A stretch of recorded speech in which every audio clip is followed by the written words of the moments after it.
News, Kathy Griffin shooting by Cat Stevens for freedomdaily.com. Her life is over. The liberal comedian who fell from grace when she took her bloody liberal humor too far is once again in the news. Kathy Griffin made headlines earlier this year when she posted a controversial photo of her holding what looked like the bloody severed head of the President of the United States. While the Secret Service decided that Kathy Griffin wasn't a real physical threat to the POTUS, the Americans who hold the democratic election process dear didn't appreciate the insinuation. Griffin, who had obviously banked on liberal audiences around the world loving her little stunt, was appalled to realize that her dark humor had gone too far even for them. Maybe it was the negative public opinion, or maybe it was just the desire to get out while they were still ahead, but the liberals and conservatives alike pulled back from Griffin and left her high and dry.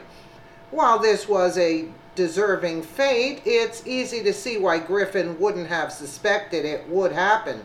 Every sign so far has led one to believe that there was no insult too harsh or punishment too lethal to dream up that the left wouldn't love to have given to President Trump. However, Griffin, like Hillary, discovered just how loyal the American people can be, and she's now paying the price. According to The Hill, Griffin is afraid for her life if she goes on tour again. Apparently, not only did the domestic tour that she was on at the time get canceled, but she's been unable to get any other work here in the United States either. Now, despite her constant complaining that she can't find work, she also wants us to know that she thinks she will be shot if she does go out and about. One of the biggest losers of 2017 is unfunny comic and former CNN New Year's Eve hostess Kathy Griffin. The carrot-topped crier all but committed career suicide when images of her holding a bloody replica of President Trump's head went viral.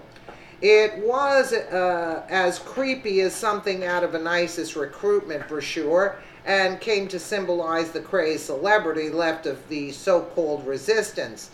Griffin was soon dumped by CNN and the majority of her other sponsors and investigated by the Secret Service. Griffin faced widespread backlash earlier this year after she posted a controversial photo posing with a fake decapitated head resembling President Trump. The president at the time weighed in on the controversy, tweeting that Griffin should be ashamed of herself and that his children were having a hard time with it. Griffin apologized, but in the fallout had multiple shows canceled and was fired as co-host of CNN's New Year's Eve coverage.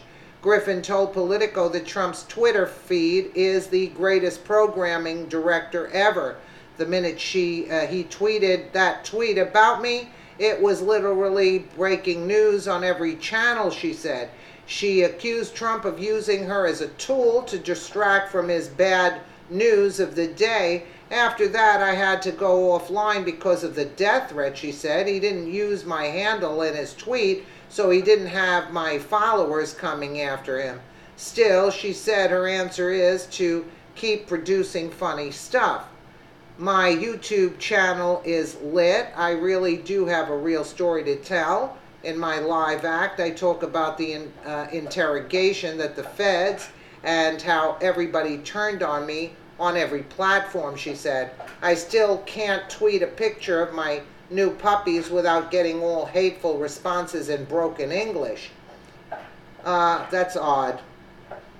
As it turns out, Griffin is actually very sorry for her picture. It appears that she's sorrier that she's suffering the consequences of it than that she actually simulated the mutilation of the President of the United States. But regardless, she's ready for those consequences to be over now. She is still more than ready to point fingers at Trump supporters, even though she has no real reason to believe that she will be shot. She seems to have a feeling about it. Griffin also wants to point the blame at the man who she pretended to kill, President Trump. Apparently, in the mind of a liberal, No matter what you do, if they say something you don't appreciate, you're allowed to blame them for saying things you don't like. According to Politico, the entire incident would have just gone by unnoticed without the president tweeting about it. Griffin blames the change in her status to the president personally driving the outrage machine. I think it would have been gone in a week without his tweet, she admitted. Trump knows what would be perceived as something hysterical, and he loves hysteria. There are millions of people who think I'm a member of ISIS to this day. It's unclear whether Griffin is insulting her own following or overstating President Trump.